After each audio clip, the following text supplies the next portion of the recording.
story. Joining us now from Berkeley, California is Hatem Bazian.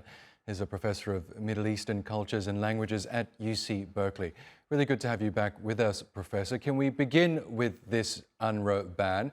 The Israeli Knesset has essentially formalized what many Israelis had wanted to do for years now, and that is ban the UN Agency for Palestinian Refugees. Why do you think it's decided to act now? Well, thank you for having me. I think the backstory to the ban on UNRWA has to be linked to the right of return. Israel have, for the longest period of time, insisted that the problem of the Palestinian refugees is the continued support of UNRWA, that UNRWA is, in essence, promising or giving the Palestinians the hope of returning, rather than settling the Palestinians in the regions and the countries that they are in, whether it's in Jordan, Lebanon, Syria, and so on, and also within the occupied territory.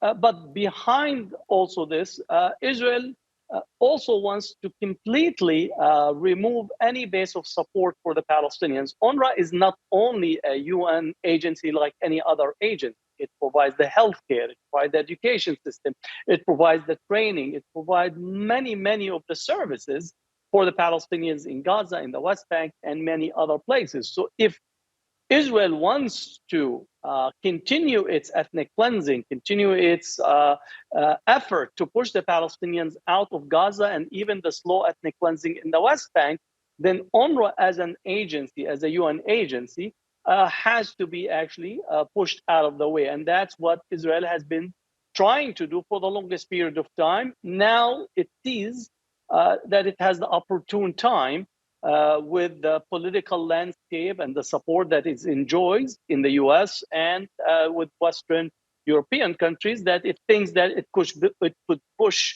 this attempt forward. But we could see that the reaction from the US and other countries, while it raising concern, we will see in the next week or two whether that is going to lead to changes to the law that Israel just passed. Yes, that's what I wanted to ask you about, because we have seen some strong words of condemnation from the head of UNRWA, Philippe Lazzarini, calling it collective punishment. The US says it's deeply concerned, and the State Department has even suggested that Israel postpone this legislation. Do you anticipate that any of those words will have an effect on this Israeli law? I don't think that from the UN, Lazarini's statement is very important. He's just being a UN person that is stating the fact. But the more important, what is the United States position, real position? And I think we have to wait until the election, which is November 5th. After November 5th, we will see.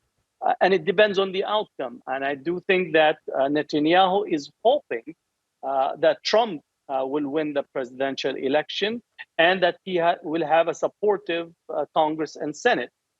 So if that materializes, then I would say all bets are off, and UNRWA will be facing dire consequences as a result of the Israeli law supported by the US, and I would say other European countries will line up behind it. If the election takes a different turn, and let's say Kamala Harris wins, then I do think that there might be some different alignment in here. And I think there might be more US pressure for UNRWA to be maintained.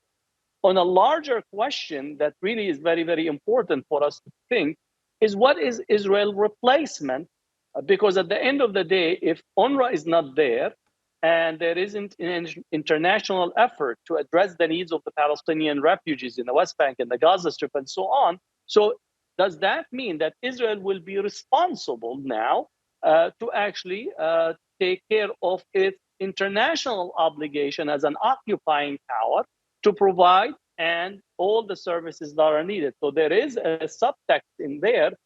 If UNRWA is removed, then who will be actually responsible for an internationally dependent population? Because we need to understand that Palestinians are an internationally dependent population or people that are subject to the requirements and the needs of the UN Charter, international law, and what is Israel's obligation as an occupying power for the Palestinians. So that is a question that has to be put forward as we're speaking about UNRWA and the ban that Israel is putting forward. Okay, Hatem Bazian, we will have to leave it there, but it's great to get your analysis as always. Thank you.